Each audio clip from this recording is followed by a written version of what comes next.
Bonjour, bonsoir, bienvenue à notre Campfire Chat, notre discussion autour du feu de camp, organisée par C2G sur la réduction du CO2 à grande échelle et l'Arctique. Nous avons aujourd'hui 4 invités prestigieux qui vont partager leur expérience et leur point de vue. Je vais leur demander dans un moment de se présenter et ensuite donc nous allons avoir une discussion autour de notre feu de camp virtuel. Nous n'allons pas faire de long discours. L'idée, c'est donc d'avoir une discussion entre nos invités tout d'abord, et puis nous ouvrirons à une session de questions-réponses. Donc, que les membres du public envoient leurs questions. Donc, pour commencer, nous allons nous présenter. Je vais me présenter. Je m'appelle Janus Pastor, je suis le directeur exécutif de l'initiative Carnegie sur la gouvernance du climat, C2G, qui organise cet événement. Je suis à ce poste depuis 2016 et auparavant j'ai travaillé de nombreuses années aux Nations Unies où mon dernier poste fut celui de secrétaire adjoint des Nations Unies pour le changement climatique. Avant cela, j'ai travaillé dans différentes organisations des Nations Unies et également de la société civile, dont la Convention cadre des Nations Unies sur le changement climatique. Il se trouve que j'ai eu l'occasion de travailler avec l'un de nos speakers aujourd'hui, avec Albor, mais j'ai également travaillé pour le programme des Nations Unies pour l'environnement, le WWF et de nombreuses autres organisations.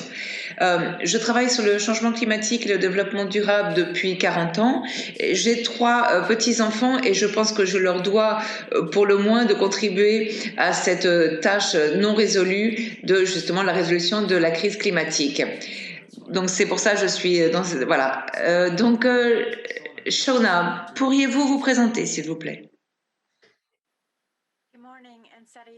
Bonjour, je suis Shauna Larson, je suis Soupiag du côté de ma mère, dans le village de Port Graham en Alaska, et je suis Atna Athabaskan du côté de mon père, du village de Chicaloon. Je suis directrice adjointe de l'organisation qui s'appelle Mouvement Natif et je suis également membre de notre conseil tribal traditionnel et du village de Chicaloon et je souhaite à toutes les personnes qui nous regardent une joyeuse journée des peuples autochtones. Merci. Aldor, pouvez-vous vous présenter? Oui, je m'appelle Aldor Torgerson et je suis actuellement en Islande. Je suis scientifique de formation et j'ai commencé par la recherche sur les cycles du carbone dans différents écosystèmes, ce qui m'a conduit à m'impliquer dans des questions internationales du climat, d'abord avec le gouvernement d'Islande et puis pendant 14 ans dans le cadre de la Convention cadre des Nations Unies du changement climatique et le secrétariat des Nations Unies, qui a abouti avec la conclusion de l'accord de Paris dans lequel j'ai pris part. Donc maintenant, je suis retournée dans mon pays natal où j'ai pris ma retraite et où je continue à construire la réponse nationale à travers le contrôle du climat national qui en est maintenant à sa 3e année. Voilà. Merci. Merci Eldor. Pam? Je suis Pam Pearson, je suis heureuse d'être prise pour une scientifique, bien que je vienne de la diplomatie. J'ai travaillé 20 ans dans le service étranger du département d'État des États-Unis sur des questions qui vont de la non-prolifération nucléaire à la santé, l'environnement et bien entendu le climat, notamment dans le cadre des négociations du protocole de Kyoto. J'ai travaillé dans des pays comme l'Équateur, la Suède et la Norvège, qui font toutes partie maintenant des nations de la cryosphère. Et au cours des 10 dernières années, j'ai été directrice de l'initiative internationale du climat de la cryosphère qui est de plus en plus axé sur les impacts sûrs et de plus en plus sur les impacts qui viennent des régions de la cryosphère qui sont les régions où il y a simplement de la glace et de la neige. Merci. Merci Pam. Et enfin, Brad, est-ce que vous pouvez vous présenter? Bonjour, je suis Brad Hack et comme Janus, j'ai une longue carrière dans les questions d'environnement. J'ai travaillé sur la crise de la biodiversité, le développement durable pendant les 35 dernières années et dans différentes organisations. J'ai récemment quitté mon poste de vice-président principal pour les océans du WWF et il y a un an, j'ai créé Ocean Climate Alliance, l'Alliance pour le climat des océans, qui se consacre à un nouvel agenda sur le climat des océans et et plus récemment même, je suis devenue le directeur exécutif d'Ocean Vision, qui est un consortium d'institutions de recherche et universitaires qui travaillent avec le secteur privé pour mettre les solutions des océans en pratique. Merci Brad. Comme vous pouvez le voir, nous avons un prestigieux groupe d'invités et j'ai hâte de débattre avec eux de ces questions. Avant ceci, quelques mots sur C2G et sur l'événement que nous organisons. Donc, nous sommes une petite initiative financée par une fondation et nous avons pour mission d'encourager la création d'une gouvernance effective sur les technologies et les approches de modification du climat, telles que l'élimination du CO2 et la modification du rayonnement solaire. Nous visons à être impartiaux quant à l'utilisation ou la non-utilisation de ces approches et nous pensons qu'il incombe à la société de décider de la direction à prendre, mais d'où le besoin de réfléchir à la façon de gouverner ces options. Nous visons également à encourager l'apprentissage à travers des conversations entre les différentes parties prenantes afin d'en savoir plus et de mieux comprendre les tenants et les aboutissants de ces questions. Et tout le processus de C2J Learn, duquel ce Campfire Chat fait partie, est un processus qui nous a permis de rassembler une cinquantaine d'experts différents et autour donc de webinaires et de discussions comme celle d'aujourd'hui. C'est une partie très importante de la gouvernance générale que nous recherchons. Et donc, ces discussions sur un sujet difficile ne visent pas à arriver à une conclusion, mais de donner un grand nombre de points de vue, car les gens ont des points de vue différents, car eux-mêmes viennent de situations et de contextes différents. Donc, l'idée de rassembler ces différents points de vue, mais non pas de se convaincre les uns et les autres, ni d'arriver à une conclusion unifiée.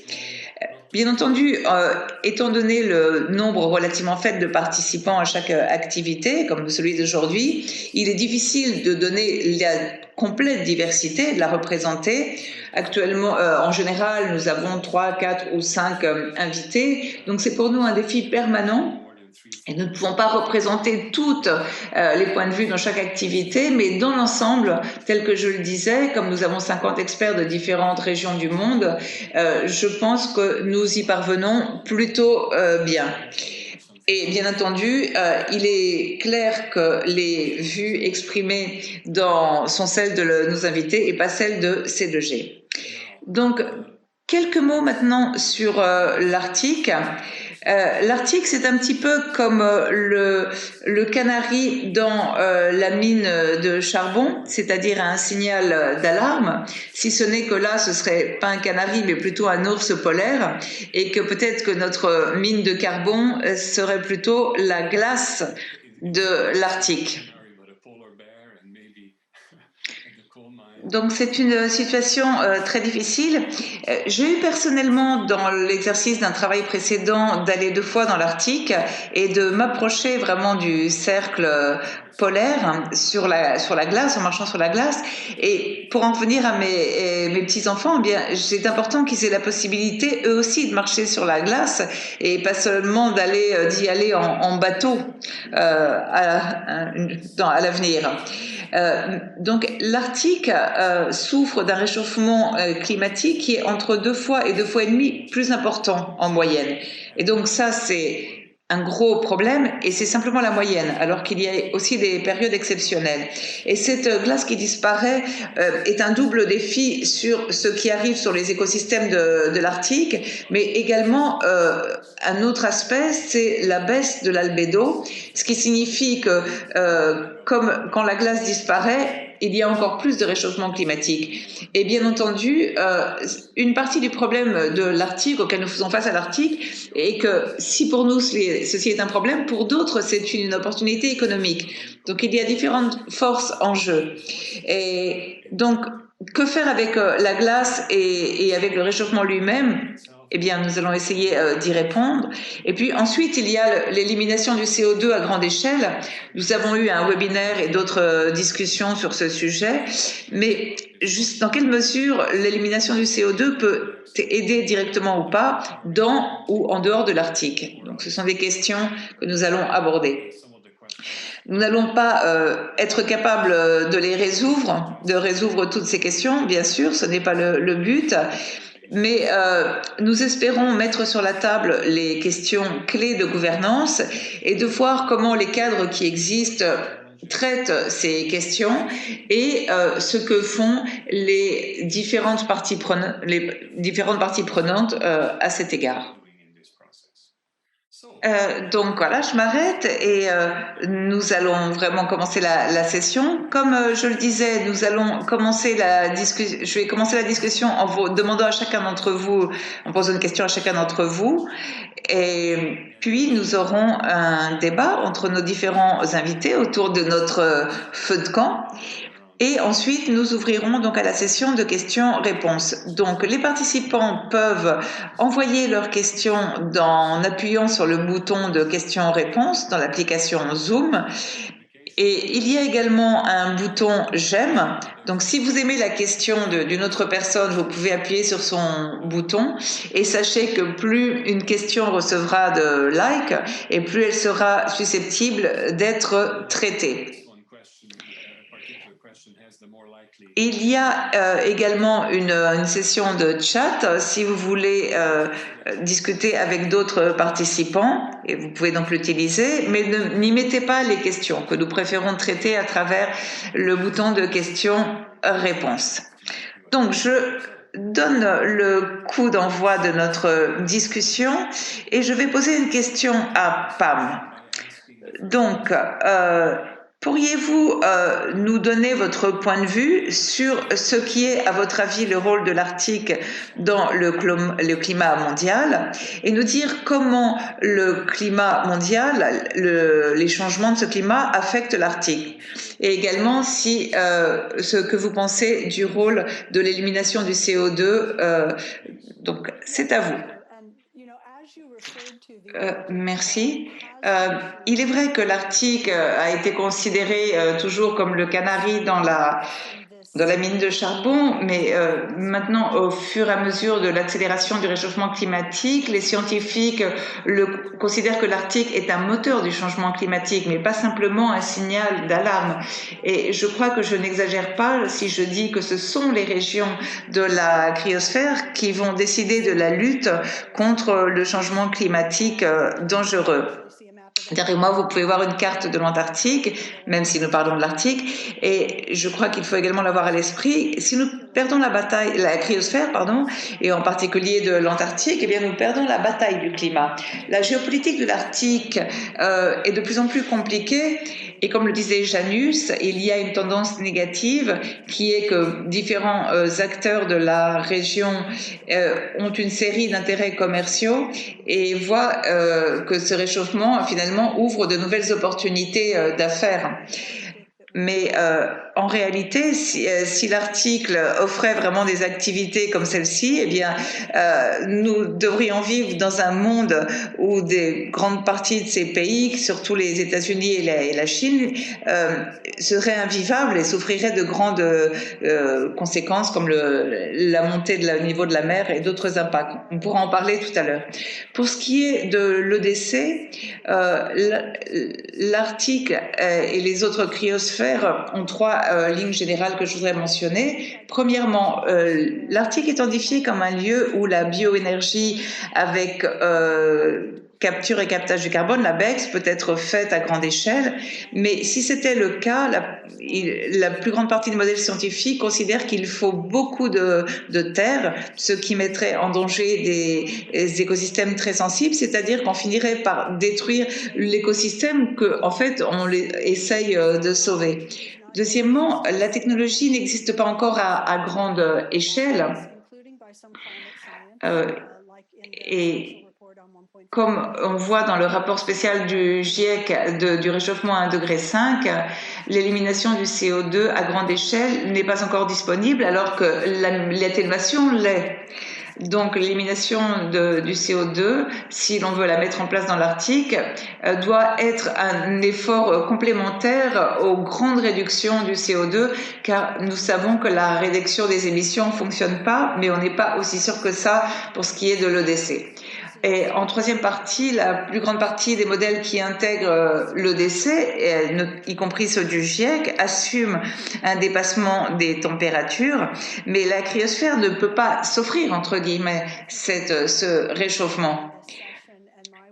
Et donc, s'il y a quelque chose que nous pouvons nous garder de cette discussion, c'est que si l'on permet un dépassement au-dessus d'1,5 degré, et sans parler de 2 degrés et même de forme temporaire, la masse de cryosphère va souffrir des dommages peut-être irréversibles et on ne peut pas simplement espérer qu'elle va dépendre à grande échelle de l'élimination du CO2 dans la deuxième moitié du siècle.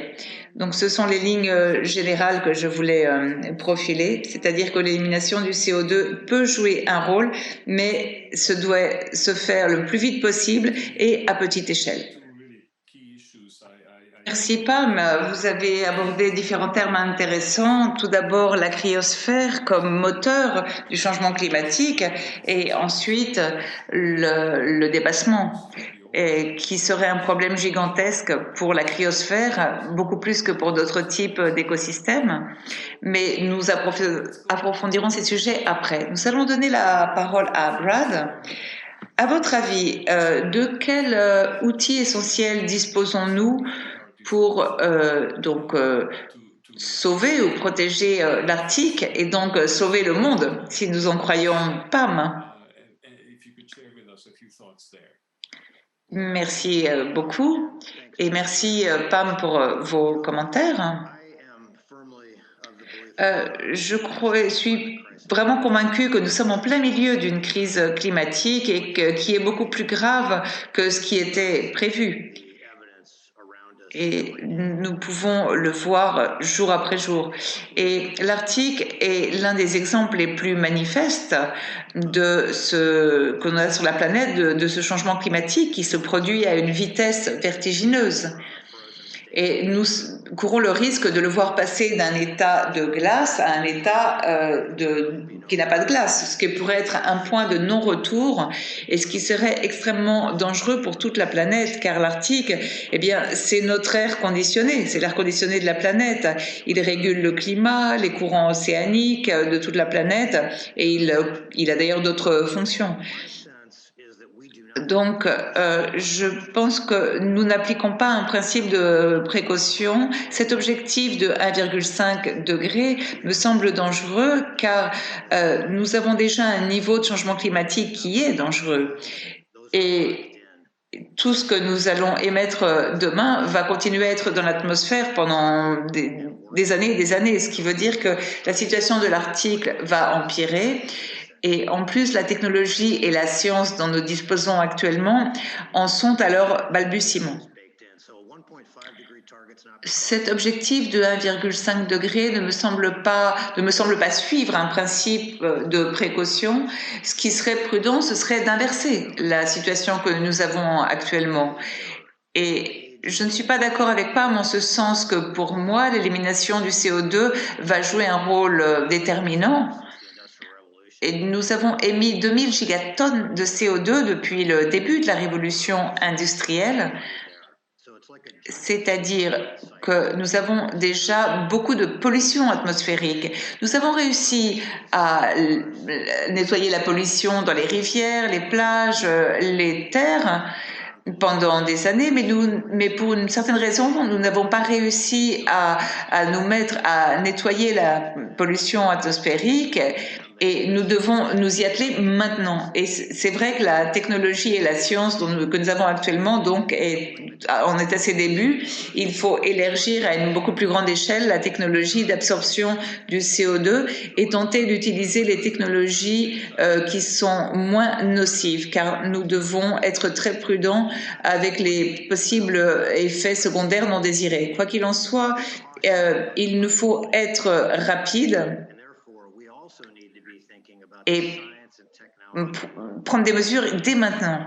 Il faut en plus envisager le fait de voir si nous pouvons retarder, par exemple, le dégel sur les pôles la fonte du permafrost, car notre vie en dépend. Et actuellement, nous avons très peu de preuves scientifiques et très peu d'investissements. L'élimination du CO2 ne veut pas être une solution spécifique pour l'Arctique, mais elle va être appliquée à grande échelle sur toute la planète, mais il va falloir des années pour qu'elle soit pleinement déployée. Donc il faut commencer à penser comment éviter d'atteindre ces points d'inflexion. Merci. Oui, nous sommes en plein milieu d'une crise très grave et nous devons trouver le moyen d'inverser ce qui est en train de se passer. Et pour reprendre vos mots, l'absorption du CO2 va jouer un rôle déterminant à l'avenir. Et nous devons également examiner d'autres domaines dans lesquels la science est encore faible pour savoir ce que nous pouvons faire de plus afin de retarder la désapparition de la glace et la fonte du permafrost et d'autres thèmes qui y sont liés. Eh bien, nous avons vraiment beaucoup de pain sur la planche. Shauna, il y a beaucoup de personnes qui vivent dans la région arctique et dont la majeure partie est concentrée dans une région qui est répartie le long de différents pays. À votre avis, qu'est-ce que ces populations qui vivent dans l'Arctique pensent de ceci? Que faut-il faire d'après eux? Merci beaucoup. Je voudrais dire avant tout que les peuples autochtones ne forment pas un monolithe et que je ne peux donc pas parler au nom de tous. Mais par exemple, ma tribu en particulier a de grandes inquiétudes sur les technologies proposées. Et c'est un petit peu curieux de voir que tout à coup, la communauté mondiale porte un grand intérêt à nos terres et au climat, la crise climatique qui frappe nos terres. Mais nous croyons que la plupart du temps, les peuples autochtones sont oubliés, sont laissés de côté. Et depuis notre point de vue traditionnel, notre point de vue tribal, enfin la mienne, nous aimerions que les peuples et les tribus soient davantage respectés et pris en compte dans le processus de la prise de décision et également que soit reconnue leur autodétermination et leur souveraineté. On parle souvent du canari dans la mine de carbone et c'est vrai que c'est quelque chose qui a été dit dans la Convention de Stockholm sur les polluants organiques persistants. Mais quand on utilise du DDT en Afrique du Sud, en 10 jours à peine, il arrive à l'Arctique et ensuite on le retrouve dans le lait maternel. Donc pensez aux canaris dans la mine de charbon et mettre l'accent sur la glace et sur les ours polaires nous semble un petit peu dédaigneux pour les peuples autochtones. Voilà. Merci beaucoup. Et ce sont des choses très intéressantes sur lesquelles nous allons revenir. Aldo, d'après vous, quels sont les cadres de gouvernance les plus importants qui peuvent nous aider pour avancer sur le thème de l'Arctique? Et quels sont les défis présents et futurs en la matière? Merci beaucoup, Janusz. Je crois important de dire dès le départ que je suis très préoccupée par la situation. J'ai vraiment peur de voir ce qui arrive et je le dis vraiment très sincèrement. Je crois qu'il est très important d'aborder tous ces sujets avec une grande humilité et par exemple, en Islande, nous vivons très proche de la nature. Et il me semble que certaines des discussions que nous pouvons avoir prennent en quelque sorte à la légère notre capacité à affronter et intervenir pour résoudre ces questions. Et c'est pourquoi je pense qu'il faut vraiment être axé sur un plan A, c'est-à-dire de transformer de fond en comble l'économie. Et je ne dis pas, je n'écarte pas le débat sur le décès, mais je veux tout simplement remettre l'élimination du CO2 dans son propre contexte. Nous devons être conscients du fait que jusqu'à présent, nous avons échoué dans notre tentative de transformer l'économie. Nous avons toujours regardé dans le rétroviseur et nous nous sommes laissés guider par des intérêts acquis et nous nous sommes laissés convaincre que cette structure énergétique et économique allait toujours durer. Je veux souligner le potentiel et l'importance de prendre des actions dès maintenant, ainsi que les bénéfices de telles actions pour la transition qui nous éloigne des systèmes énergétiques traditionnels. Et l'Islande, par exemple, fonctionne entièrement avec les énergies renouvelables et nous nous proposons de faire la même chose pour les carburants. Donc c'est le plus important. Par ailleurs, il est fondamental d'expliquer ce qui se profile derrière l'accord de Paris, quelle est la compréhension qu'il y a derrière cet accord. Je suis d'accord avec Brad sur le fait qu'on ne peut pas simplement être axé sur les indicateurs de température, car ceci peut prêter à confusion. Le message le plus important est que nous devons urgemment atteindre la neutralité carbone. Et il me semble qu'il est important de l'expliquer aux gens pour qu'ils le comprennent bien. Pour qu'elles comprennent aussi ce que veut dire d'atteindre un niveau d'émission net zéro. Au niveau mondial, cela veut dire que l'on ne peut pas émettre plus de ce que l'on absorbe en termes généraux. Les absorptions de CO2 vont jouer un rôle fondamental, au moins comme pont, jusqu'à ce que l'on trouve d'autres solutions. Et c'est pourquoi il faut que nous investissions dans la recherche. L'Islande donne une bonne notice dans ce sens. Il y a une initiative grâce à laquelle, si c'est possible, on peut capturer du CO2 dans des concentrations suffisantes pour pouvoir l'injecter dans des couches de basalte qui sont donc ensuite pétrifiées et se convertissent en formation géologique. On n'injecte pas dans des couches plus traditionnelles comme celles qui sont utilisées pour le captage et le stockage du carbone, qui a été pratiqué donc jusqu'à présent. Par ailleurs, la technologie actuelle fonctionne pour une centrale géothermique, mais il a fallu 13 ans pour la faire fonctionner. C'est-à-dire qu'on ne va pas trouver ces solutions du jour au lendemain.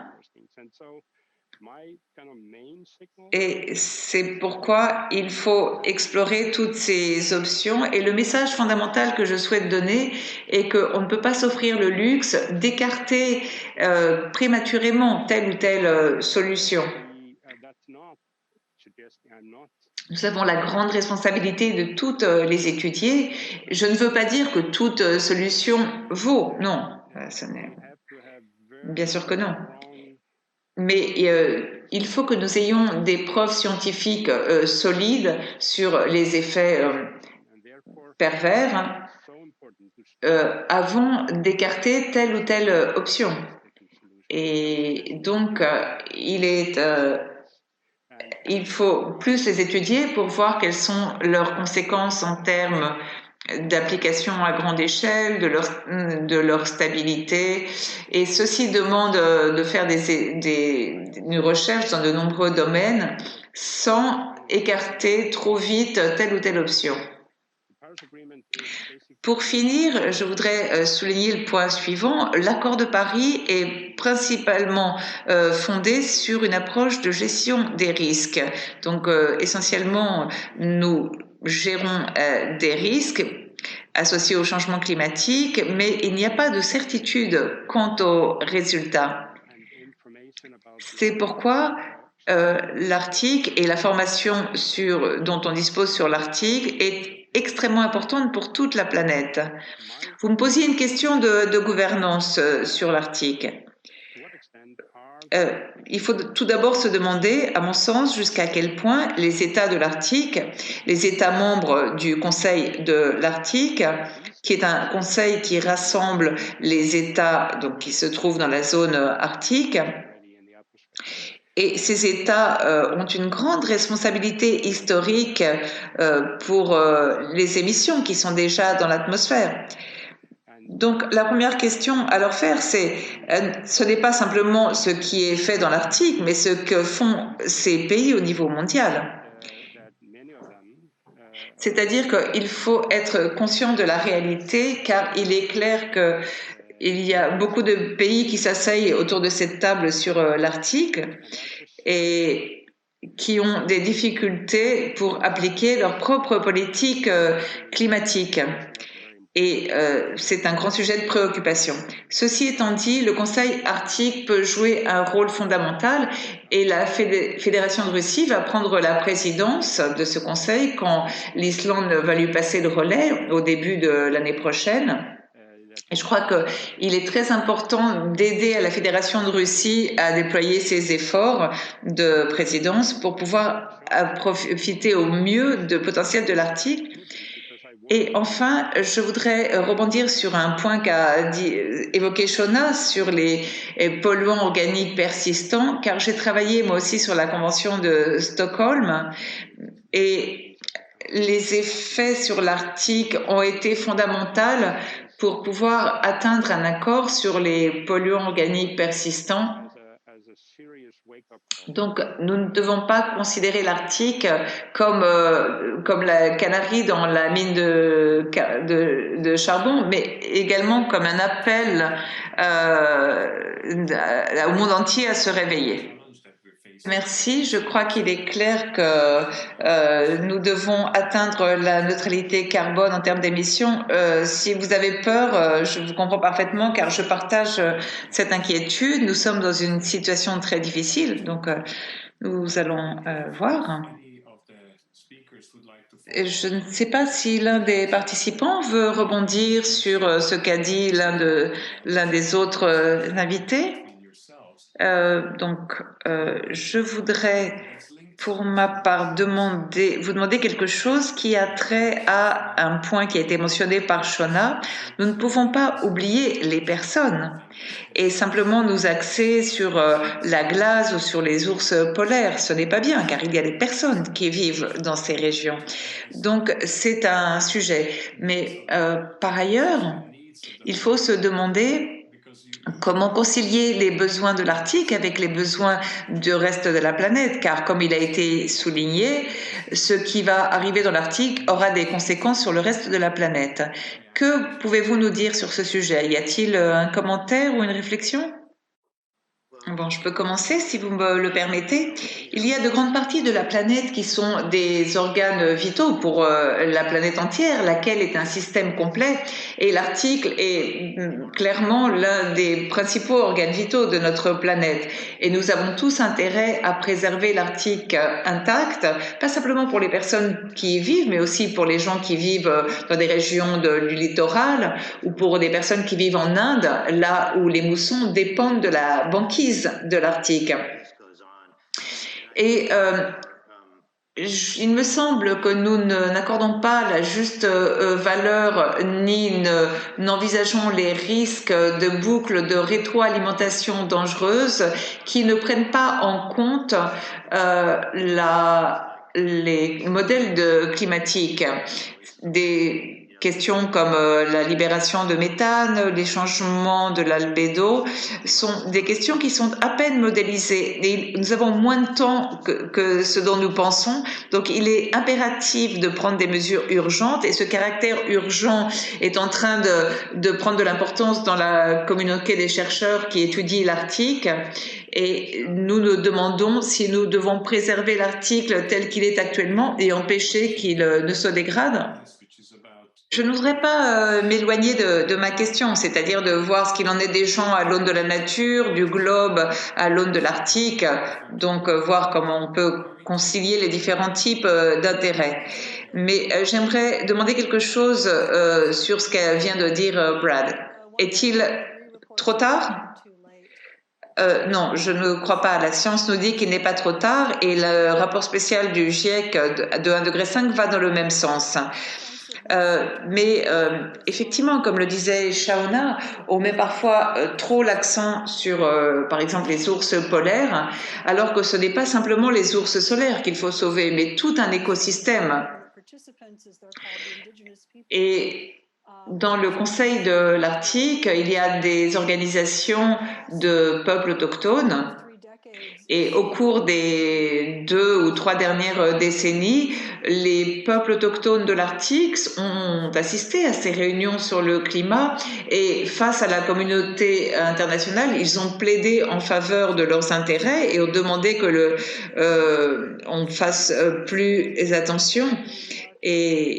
Car ce qui arrive n'est pas dû aux personnes qui vivent dans l'Arctique et ils ne devraient pas être ceux qui demandent que l'on défende leurs intérêts, car la responsabilité en incombe au reste du monde et c'est donc le reste du monde qui doit arrêter d'émettre du CO2 et c'est comme un fardeau que nous faisons peser sur les épaules des peuples autochtones et ce n'est pas juste. Nous devons tous nous impliquer pour résoudre les problèmes de l'Arctique, car nous avons tous participé à ces problèmes. Shauna? Merci Pam. Et je suis totalement d'accord avec ce que vous avez dit. Il est vrai que l'on fait porter le fardeau aux peuples autochtones de différentes parties du processus qui sont liées par exemple au climat ou à l'environnement. Et je pense que les peuples autochtones ont toujours dû faire une sorte de sacrifice, ça a toujours été le cas. Regardez par exemple le cas des États-Unis et vous comprenez alors ce qu'il en est de la doctrine de la découverte, des bulles papales, de la destinée manifeste et il faut donc réfléchir à la façon dont la doctrine de la découverte a été en quelque sorte intégrée dans les lois sur les peuples autochtones et indiens tout au long des États-Unis. Et donc cela eh bien, a une répercussion sur la façon dont nous sommes régis ou gouvernés en tant que peuple. Il faut également signaler la Déclaration des Nations Unies sur le droit des peuples autochtones qui insiste sur le fait que les communautés doivent avoir les connaissances nécessaires pour donner leur consentement libre, éclairé et préalable avant de prendre toute décision qui puisse avoir des conséquences sur leur communauté et sur les générations à venir. J'aimerais également rappeler à tous qu'on ne peut pas revêtre leurs habits de sauveurs, car c'est une chose dont nous avons souffert en tant que peuple indigène au long de l'histoire. Il semble que les personnes assument la responsabilité de sauver le monde entier et de tous les endroits. Le christianisme et d'autres religions occidentales eh bien, sont enracinés dans cette mentalité du sauveur et je crois que ceci n'a pas très bien fonctionné. Janus, j'aimerais ajouter 2 réflexions qui me paraissent importantes. D'un côté, en ce qui concerne le point de vue des peuples autochtones, eh bien, il est fondamental de les intégrer dans le récit planétaire. Pas simplement d'ailleurs les peuples autochtones, mais aussi les communautés de différents endroits du monde. Et l'Assemblée du Cercle Arctique est une réunion annuelle qui se célèbre ici en Islande et qui a rassemblé justement différents peuples autochtones de différentes régions des îles du Pacifique, mais aussi de l'Arctique. Et nous devons également intégrer les éléments spirituels de ces sujets. Je viens de participer à une conversation internationale qui s'appelle, c'est la conférence Faith for Nature, c'est-à-dire la foi au service de la nature. et qui est donc ancré ici en Islande, dans l'Assemblée des Nations Unies pour l'environnement, a été plaidé le fait de tenir en compte ces éléments confessionnels.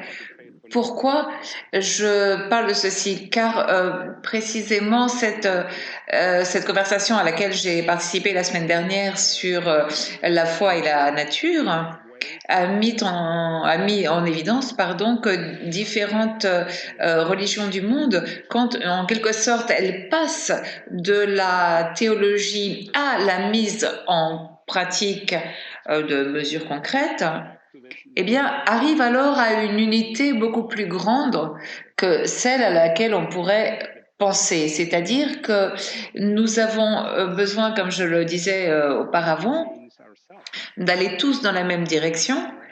Et il est donc fondamental de changer notre forme de pensée. Il faut que nous nous changions nous-mêmes.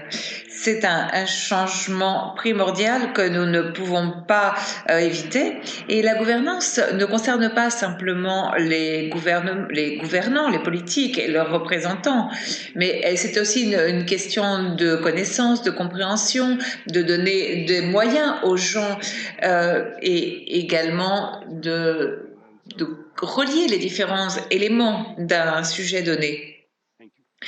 C'est pourquoi il est fondamental de ne pas perdre de vue ce que je viens de dire. Merci beaucoup.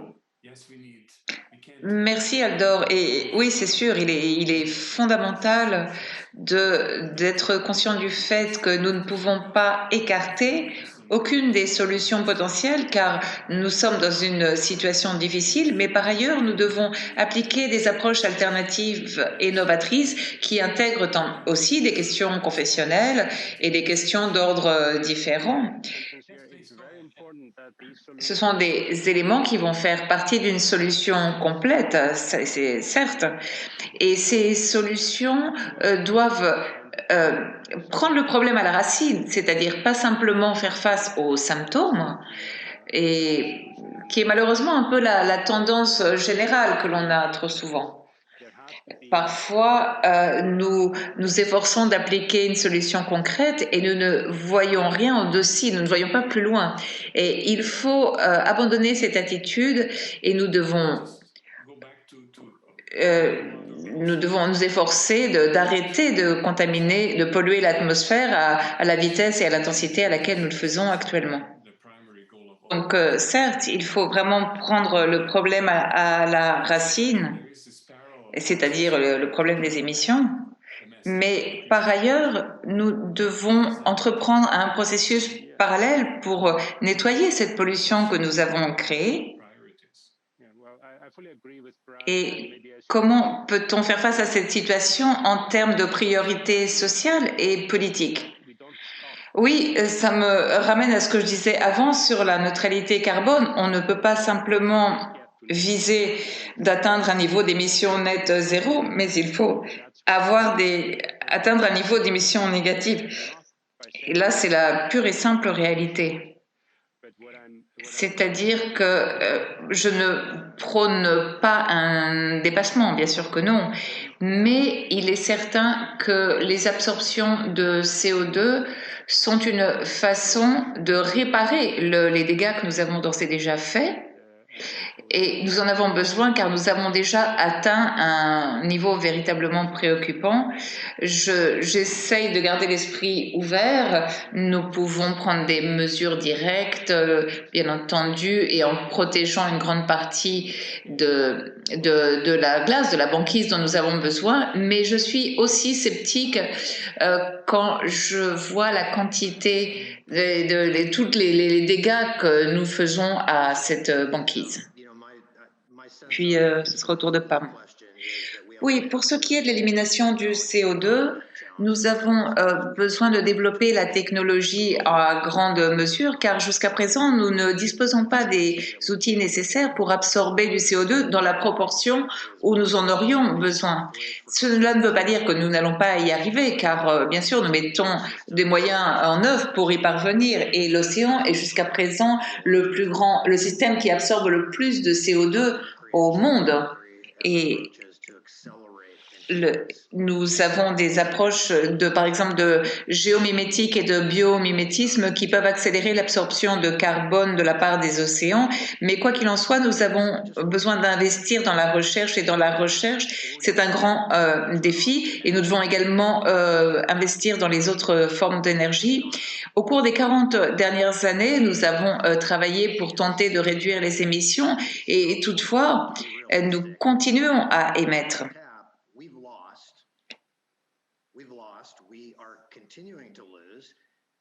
Et nous devons être réalistes, même si ça me fait mal de le dire, nous n'avons pas réussi à arrêter nos émissions. Et d'un côté, nous devons continuer à lutter pour arrêter d'émettre. On finira par y arriver, mais il est clair que nous devons aussi commencer à nettoyer ce que nous avons pollué, car c'est la seule façon viable de faire face à ce problème. C'est-à-dire que essayer de réduire, de fermer le robinet des émissions, mais par ailleurs investir beaucoup dans la technologie, dans l'énergie pour nettoyer l'atmosphère. Et ce n'est pas une question d'option à choisir. Il faut que nous ayons les deux options. Oui, j'aimerais revenir sur une chose qu'a dit Brad sur le fait qu'il pourrait peut-être être trop tard. Qu'on ne pourrait pas atteindre nos objectifs. Il y a exactement 2 ans, le GIEC a publié son rapport spécial sur le réchauffement climatique à 1,5 degré. Et ce rapport est basé sur la science empirique, c'est-à-dire qu'ils ont décrit des profils d'évolution qu'il faudrait que nous suivions pour atteindre cet objectif de 1,5 degré. C'est-à-dire que la communauté scientifique nous a déjà dit comment nous pouvons atteindre cet objectif et maintenant il incombe au reste de la société de décider si elle va le faire ou pas. Ceci étant dit, nous savons que c'est difficile et ça peut ne pas nous plaire, mais nous avons un parallèle avec la crise de la Covid-19 qui nous a montré ce qui arrive lorsque l'on n'écoute pas la science, lorsque les gens ne mettent pas les masques ou ne respectent pas la distanciation sociale. Donc, il est très clair que nous devons écouter la science dans ce cas pour faire face à cette pandémie. Et nous pouvons faire un parallèle avec le changement climatique. Nous savons ce qu'il faut faire, nous avons les connaissances pour faire ce que nous devons faire. Et je crois que quelqu'un a demandé les niveaux de CO2 que nous avions et que nous avions il y a 3 millions d'années au moment de l'âge glaciaire. Eh bien, entre la période glaciaire et pré-glaciaire et la période de nos arrière-grands-parents, nous sommes passés de 180 ppm à 280 ppm. Donc, 280 ppm, c'est ce qu'avait la génération de nos ancêtres autour de 1850-1870. Voilà, c'était le niveau. Et ça a changé donc de cette mesure depuis. Donc il faut tenter d'offrir quelque chose de similaire aux générations qui viennent. Et je suis frappée de ne pas sentir ce sens de l'urgence. On ne peut pas simplement parler de neutralité carbone pour 2050. Pourquoi? Parce que c'est un horizon temporel trop long pour les politiques qui pourraient ainsi ne rien faire. Donc il faut vraiment penser que pour atteindre cet objectif, il faut réduire les émissions de 7% par an. Et c'est un objectif beaucoup plus immédiat que nous avons eu avec les 3 mois de confinement. Mais maintenant, il faut nous demander ce qu'il va passer à la fin de cette pandémie et que nous ne pourrons pas retourner au schéma d'avant. Juste ajouter une chose.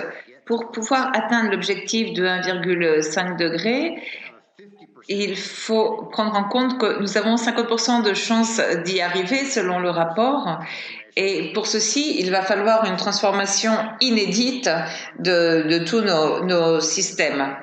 Et en plus, éliminer entre 100 et 1000 gigatonnes de CO2 à la fin du siècle. Donc ça, c'est présent dans le rapport de 1,5. Et pour pouvoir donc atteindre cet objectif, le GIEC reconnaît que nous devons absorber de grandes quantités de CO2 de l'atmosphère, c'est-à-dire qu'on ne peut pas simplement écarter cette technologie, car il va falloir avoir recours à l'élimination du CO2 pour atteindre notre objectif. Et il est clair que jusqu'à présent, en termes d'atténuation et de réduction des émissions, il y a de des défis politiques tellement grands que nous ne l'avons pas atteint. Il y a de nombreux profils d'évolution qui sont compatibles avec l'objectif de 1,5 degré et il y a donc des profils qui envisagent une plus grande atténuation jusqu'à 2050 et qui donc ne dépendent pas tant de l'élimination du CO2. Oui, oui, je sais que nous devons faire l'atténuation. Mais nous pouvons le faire, oui, nous avons la technologie, nous savons comment le faire. Il y a beaucoup d'éléments intéressants dans le rapport spécial du GIEC, donc qui dit que c'est faisable, possible sur le plan physique, technologique, économique et social. Mais il reste deux incertitudes, c'est-à-dire la volonté politique et la pression sociale de la société. Et ce sont les deux ingrédients qui manquent. Je crois qu'il est important de ne pas rester bloqué dans un choix en particulier, dans un paradigme d'alternative, car il est clair que nous devons atteindre les deux choses, c'est-à-dire réduire et éliminer du CO2, et parfois les mêmes mesures permettent d'atteindre les deux objectifs. Dans l'article, par exemple, il y a de grands bénéfices au stockage de carbone dans le sol, par exemple, si on peut améliorer la sécurité alimentaire et la résilience des impacts au changement climatique, c'est-à-dire que ces éliminations ne servent pas simplement à nettoyer l'atmosphère, mais apportent également d'autres bénéfices directs. Certes, cela demande du temps et donc, il faut savoir que nous sommes face à un problème qui s'accumule, car toute chose que nous ne faisons pas cette année va s'ajouter à ce que nous devrons faire l'année prochaine, etc., etc. Donc, nous devons insister sur ce même message. Par ailleurs, l'espoir, l'enthousiasme et les bénéfices ont une plus grande motivation que la peur. Et je crois qu'il faut que ce soit très présent dans le message quand nous présentons les solutions à la population, c'est-à-dire de montrer des incitations qui sont positives. Shona, j'aimerais revenir sur quelque chose qu'a dit Haldor sur le côté spirituel de ce sujet. En tant que communauté autochtone en Alaska, nous percevons ce problème comme une lutte spirituelle et il nous incombe de sauver l'environnement. Nous devons prendre soin des autres, de l'environnement, de l'eau, de l'air. Et il est curieux de voir comment est perçue cette idée de transition équitable. La transition équitable est un changement vers une économie plus équitable qui s'inscrive dans ce que la Terre peut produire et qui veille à ce que soit respectée l'équité, la justice et l'égalité pour tous. En plus, je ne sais pas combien de personnes, au-delà des membres de mon organisation et des personnes avec lesquelles je travaille, parlent véritablement de décarbonation. Et ceci me ramène à nouveau à comprendre ce qu'est le colonialisme, qui consiste à imposer le contrôle et le pouvoir sur un autre peuple ou un autre État. Et il faut réfléchir sur des idées de décolonisation, c'est-à-dire la restauration de pratiques culturelles, de croyances, de pratiques ancestrales qui avaient été éliminées pendant la colonisation et qui sont fondamentales pour survivre. Donc nous devons voir comment concilier tous ces éléments. Et en anglais, les termes sont assez primitifs car il y a un manque de termes pour exprimer de nombreuses choses et il y a des questions dont on peut hablar dans ma langue natale mais qui ne sont pas faciles d'exprimer en anglais. Et donc, je crois que les gens devraient prendre en compte tous ces éléments et réflexions.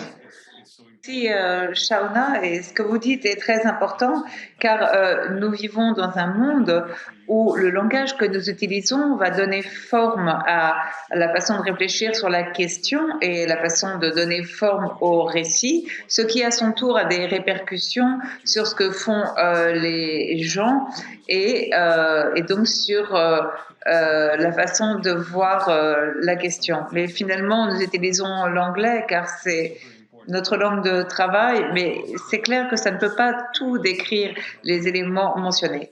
Brad, une seconde, et ensuite je vous donne la parole. Je voudrais rappeler à notre public qu'ils peuvent envoyer leurs questions. On en a déjà reçu quelques-unes et je vois que nous avons déjà répondu à la plupart de ces questions, mais si vous en avez d'autres, n'hésitez pas à les envoyer. Il nous reste environ une demi-heure, donc nous avons le temps d'y répondre. Mais jusqu'à présent, donc comme je le disais, nous avons répondu à bon nombre de questions. Brad, nous avons réellement besoin d'une transition équitable si nous voulons réduire les dommages que nous nous sommes faits à nous-mêmes et que nous avons fait à la planète. Ces effets pernicieux proviennent des déséquilibres économiques en termes de pouvoir, et une des raisons pour lesquelles je suis si pessimiste sur notre capacité à lutter contre les pouvoirs économiques et atteindre la volonté politique pour réduire les émissions, et parce qu'au fil du temps, ces systèmes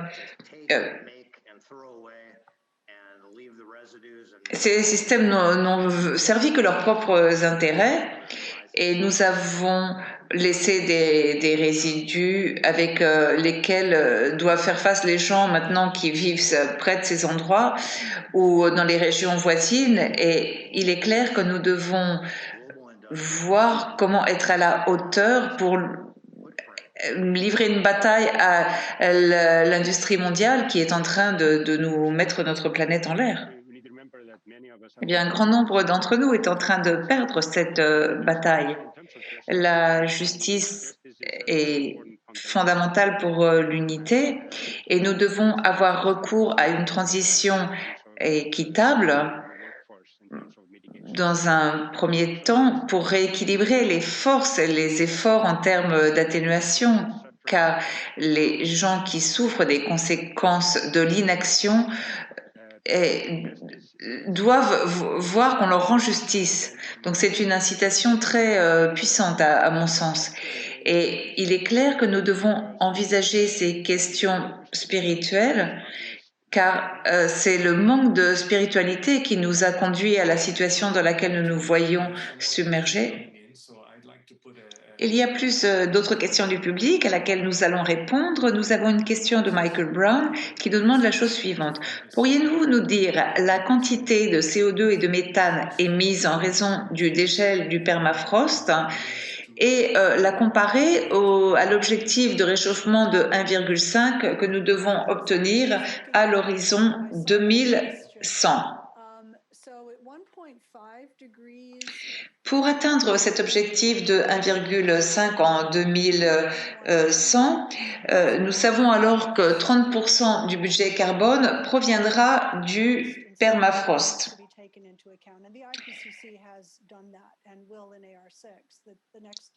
Et cela va d'ailleurs être inclus dans le prochain rapport d'évaluation du GIEC. Donc nous parlons ici de 130 gigatonnes à 2 degrés et qui peut d'ailleurs monter jusqu'à 200 gigatonnes. Ce n'est pas un chiffre considérable, mais au fur et à mesure que les températures monte, eh bien cette quantité également augmente. Et il y a un élément sur le permafrost que je n'avais pas très bien compris jusqu'à l'année dernière, c'est que même quand il commence à se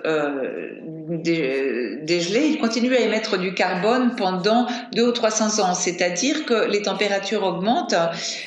Nous allons non seulement nous libérons du méthane et du CO2 qui étaient dans le permafrost, mais nous allons aussi devoir avoir des émissions négatives. et le besoin d'avoir des émissions négatives pour 200 ou 300 ans après 2100. Donc comme disait Shauna, lorsque l'on parle de justice, il faut également penser à la justice intergénérationnelle, car moins nous en faisons aujourd'hui, plus les générations à venir auront du travail à faire et plus dur sera ce travail. Car le dégel du permafrost est un cadeau empoisonné donc, que nous leur faisons.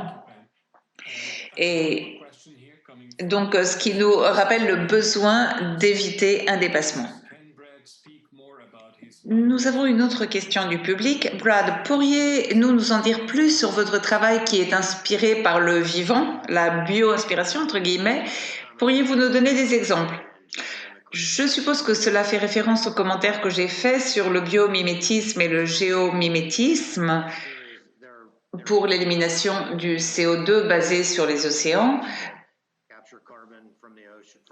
Par exemple, le poudre biotique sert de photosynthèse pour utiliser le CO2 de l'air et le stocker dans l'eau.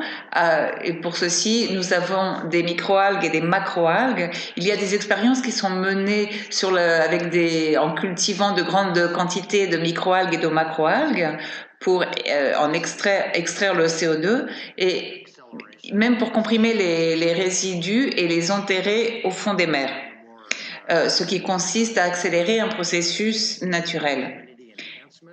Il y a également un travail abiotique, par exemple l'amélioration de l'alcalinité des océans, c'est-à-dire injecter dans l'eau de mer des matériaux alcalins pour que le CO2 de l'eau désapparaisse, et ceci afin que l'océan puisse absorber davantage de CO2 de l'air.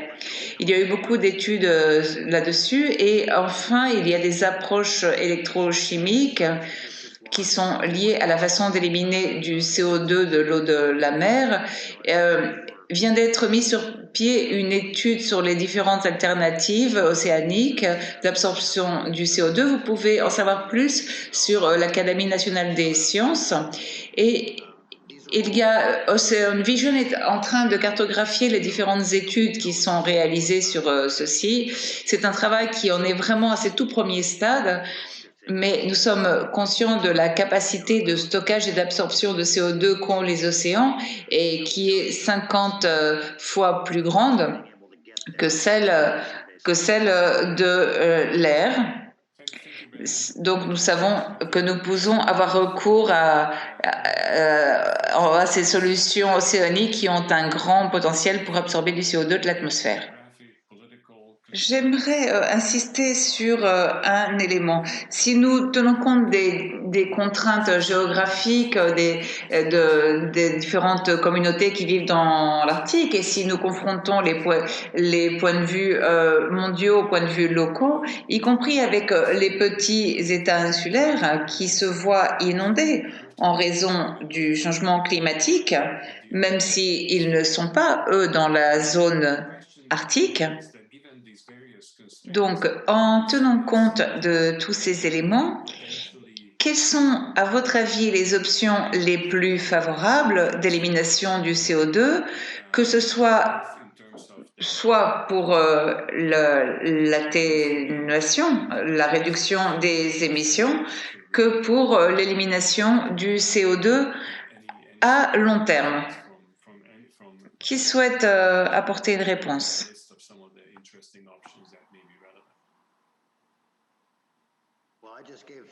Je viens de vous donner 3 options qui me semblent intéressantes, donc là je vais passer mon tour. Si vous me le permettez, j'aimerais donner plus de détails sur ce que je disais avant, à savoir une expérience qui est menée en Islande dans les couches de basalte. Je pense que cette option renferme un grand potentiel, cette expérience, pour une île comme la nôtre, qui est une formation géologique qui n'offre pas beaucoup de variétés. Mais il n'y a pas de remède miracle. Aucune de ces alternatives n'est un remède miracle en tant que tel et ne va résoudre seule la situation.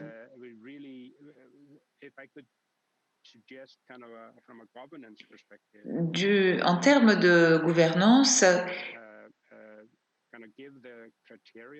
il faut établir une série de critères pour la communauté scientifique et investir dans les études de recherche que cette communauté mène à bien. Les critères, à mon sens, sont liés à la capacité d'appliquer les technologies à grande échelle, éviter des effets nocifs secondaires potentiels. Et nous devons également voir des questions qui sont liées au coût, à l'économie, et avec la possibilité de créer des modèles d'affaires autour de ces alternatives. Donc, en termes de gouvernance, nous avons aussi besoin d'un projet de type Manhattan, donc un type de réflexion qui lui ressemble. Et c'est ce que je voulais dire lorsque j'ai dit que l'on ne pouvait pas nous axer uniquement sur les risques possibles de ces solutions, mais qu'il faut plutôt les pondérer avec le risque qu'il y aurait à ne rien faire, à l'inaction ou au fait de retarder dans le temps l'application de ces technologies.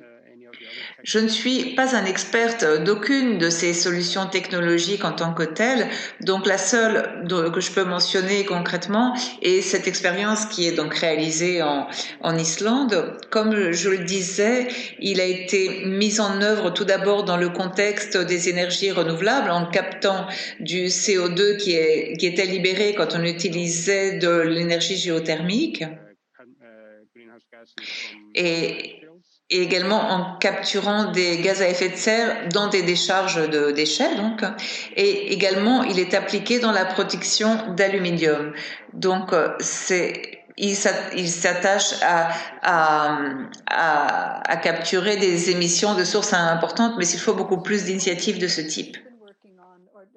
Il y a une initiative sur laquelle nous avons... Je peux? Oui, j'allais vous donner la parole justement, pardon. Je ne peux malheureusement pas vous donner de données quantitatives, mais nous avons commencé à étudier l'agroforesterie, surtout dans la région arctique. Quand ces bois sont brûlés et que on n'utilise pas ces feux dans des pratiques d'agriculture ou de foresterie,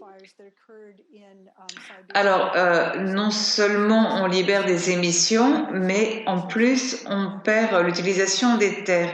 Et la plus grande partie des incendies que nous avons vus, par exemple, dans les bois de Sibérie, l'été dernier, résultait de l'activité humaine. Donc quand on brûle le sol, on ne brûle pas simplement la biomasse, mais on brûle également le carbone du sol qui en plus devient très instable. Donc ces incendies provoqués par l'activité humaine tous les ans émettent beaucoup de CO2 dans l'atmosphère. Si on utilise des méthodes qui n'utilisent pas les incendies, et je ne parle même pas du biochar, mais à des pratiques d'agriculture ou de conservation de pratiques agricoles qui préservent le sol, nous savons qu'ainsi on peut absorber du carbone.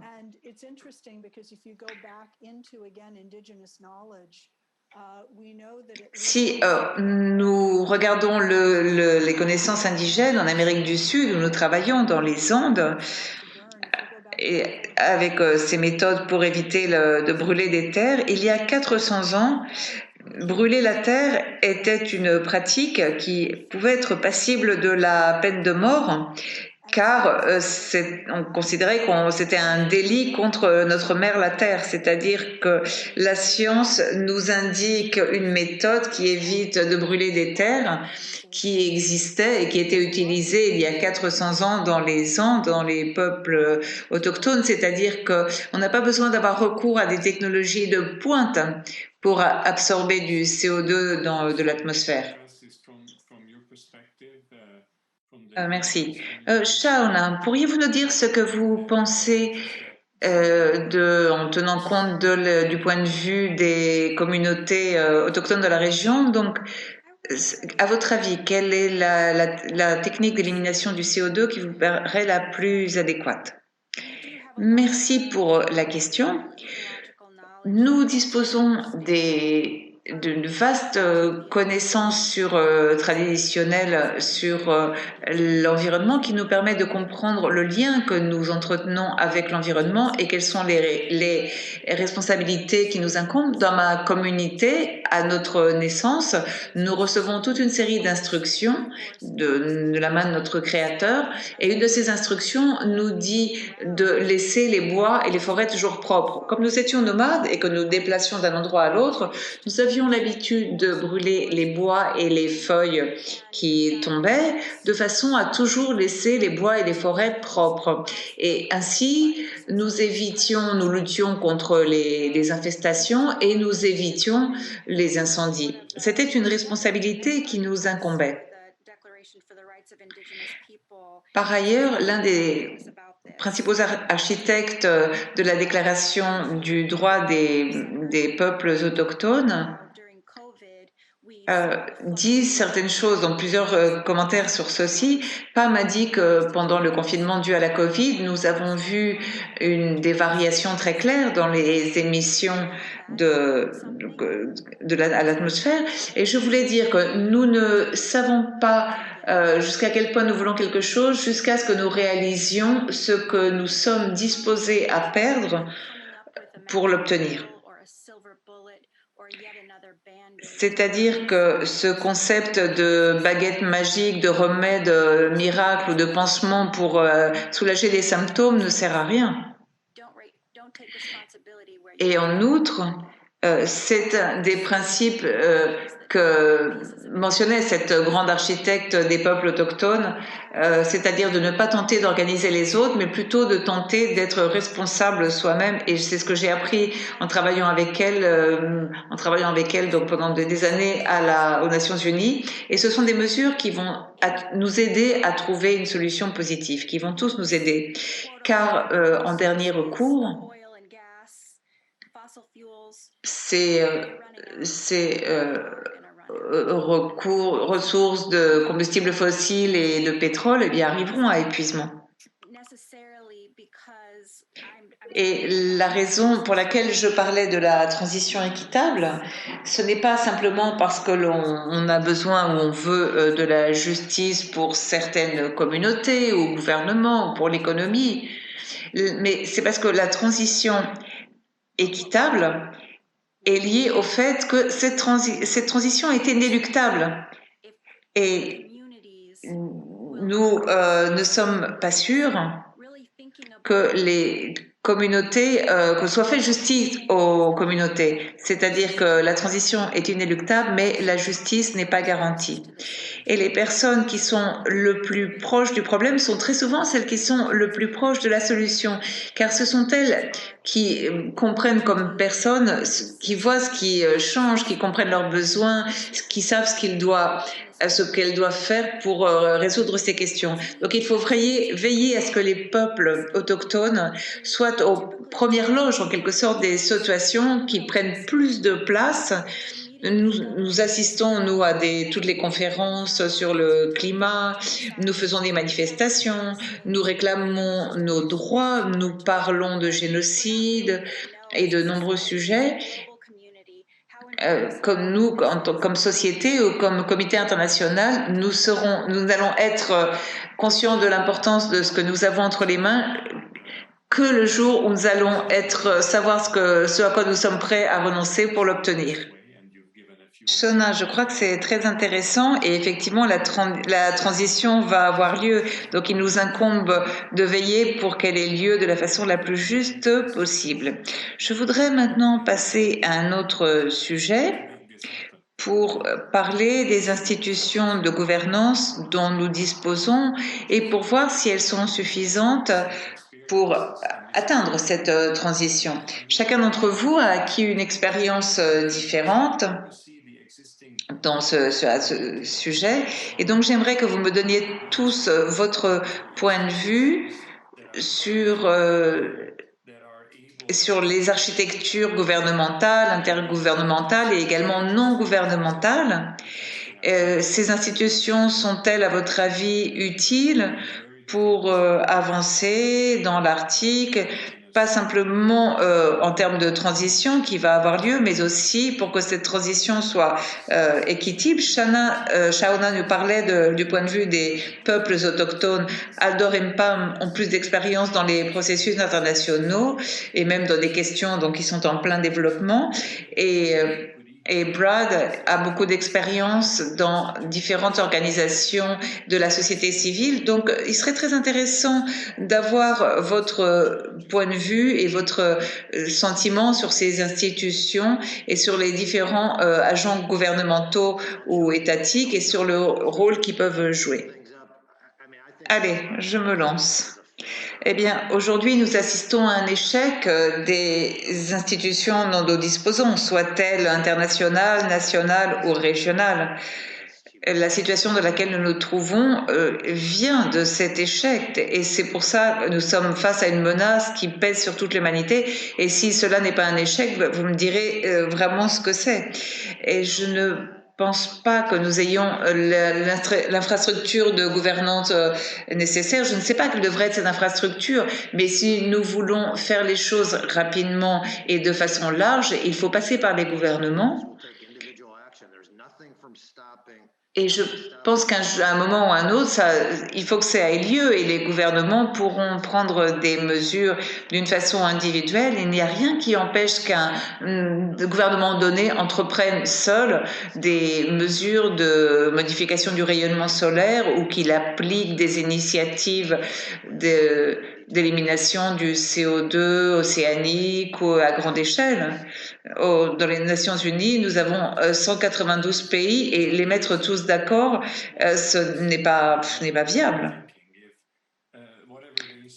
Une question pour rebondir sur votre argument, indépendamment des institutions, soient-elles gouvernementales ou pas, quelles vont être à votre avis les prochaines étapes pour aborder cette crise climatique dans l'Arctique et qui est liée à l'élimination du CO2?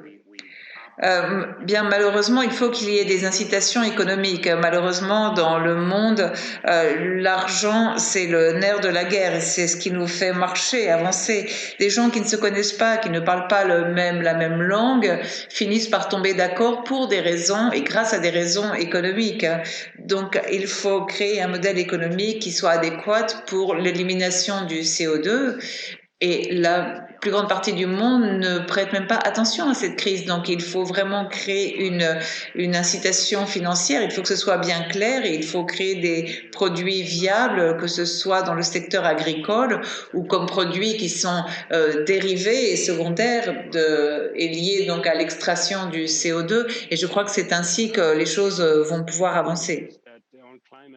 Il me semble que le point positif, c'est qu'il ne reste pas grand-chose à négocier en termes de questions climatiques entre les différents pays.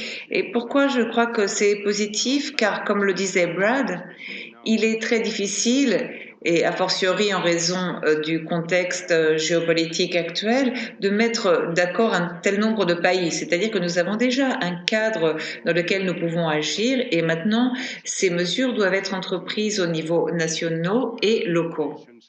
Il faut miser sur l'innovation pour la technologie, pour la science, mais il faut aussi miser sur la divulgation pour mettre en contact différentes personnes de la planète, comme disait par exemple avant pour les peuples autochtones.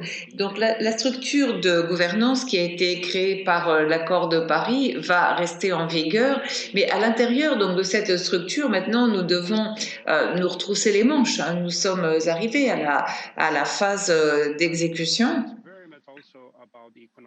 Et donc, ça va arriver au niveau national et locaux. Par ailleurs, il faut également une réforme économique et pour la gouvernance, il faut qu'il ne faut pas prêter attention à la gouvernance du régime climatique, mais de prêter plus d'attention à la gouvernance du régime économique en intégrant les coûts pour l'environnement et en fixant un prix pour le CO2. C'est une chose qu'il faut faire. Nous devons être conscients de cette réalité. Nous n'allons pas réussir à ce que la solution technologique ait un taux de pénétration suffisant si nous continuons avec cet échec de marché comme celui que nous avons actuellement, grâce auquel on peut émettre du carbone dans l'atmosphère sans qu'il y ait un coût pour l'émetteur, mais qui malheureusement qu'il y a un coût pour les autres. Et ceci doit terminer. Et il faut aussi être conscient du fait qu'actuellement, on investit plus d'argent pour discréditer la science que pour encourager des études de recherche, c'est-à-dire qu'il y a une sorte de lutte entre différents systèmes. Et d'ailleurs, certains pays que je ne citerai pas ont également un problème avec le système politique, et c'est pourquoi il faut être conscient du fait que nous sommes dans un affrontement, nous sommes entraînés dans des affrontements.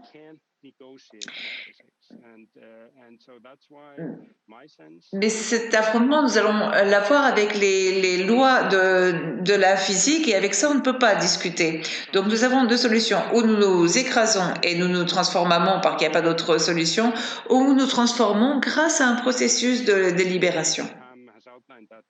Et c'est pourquoi ce qu'a dit Pam avant sur l'évaluation de l'IPCC est important, car nous avons encore l'occasion de faire quelque chose pour ceci. Est-ce que nous allons saisir l'occasion? Je ne sais pas. Shauna? D'après mon point de vue, ici en Alaska, il y a peut-être beaucoup de personnes qui savent pas très bien comment nous sommes organisés. Nous n'avons pas de réserve. Nous n'avons qu'une seule réserve en Alaska et 229 tribus qui sont reconnues fédéralement, c'est-à-dire 40% des tribus nationales qui sont donc en Alaska. Et il y a des organisations de l'environnement actuellement qui travaillent avec des grandes compagnies pétrolières pour entrer en contact avec des entreprises natives qui nous poussent à renoncer à nos valeurs traditionnelles et qui participent au marché de crédit, donc via le captage et le stockage du carbone. Et pour moi, c'est comme une pyramide de Ponzi, comme une sorte d'arnaque, car on vend ces crédits, mais même si ces crédits sont vendus, on continue à souffrir des conséquences, quel que soit le nombre de crédits vendus. On souffre encore des conséquences de l'extraction de combustibles fossiles. Pour ce qui est des technologies, ces technologies n'ont pas encore été mises à l'épreuve, et les peuples autochtones sont en quelque sorte en première ligne pour pouvoir constater ce qui en est de ces technologies. Ce sont nous, les peuples autochtones, qui sommes le canari dans la mine de charbon. Et sincèrement, je souhaite vraiment tous mes vœux à vous tous qui travaillez sur ce sujet, car nous autres, les peuples autochtones, nous avons toujours été ici et nous avons une relation privilégiée avec les terres. Nous savons comment survivre. Que le monde entreprenne une réforme économique ou non, nous autres, nous allons rester ici. Nous savons vivre avec la terre. Donc, je souhaite vraiment j'envoie tous mes vœux aux autres. Moi, je ne vais jamais souffrir de l'insécurité alimentaire. Quand la marée se retire, eh bien, c'est comme si la table était mise. Je peux chasser, je peux pêcher, je cueille des fruits. Nous avons une relation directe avec l'environnement. Donc, j'espère vraiment que le reste de la planète va pouvoir trouver les idées adéquates pour se réformer économiquement, et que l'on nous utilise comme le canari dans la mine de charbon, nous resterons ici. Donc, ce qui me préoccupe vraiment, ce sont les autres, pas autant que ça, nous. Merci, Shauna. Eh bien, nous arrivons à la fin de notre session. Il y a une question d'ordre technique. Je peux dire quelque chose? Je peux répondre à la question précédente? Ah oui, pardon, bien sûr, je vous en prie. Euh, Shona, j'aimerais vous citer et ce que vous avez dit. Donc, vous n'êtes pas effectivement le canari dans la mine de charbon parce que le canari ne survivait pas et vous, en revanche, vous allez survivre.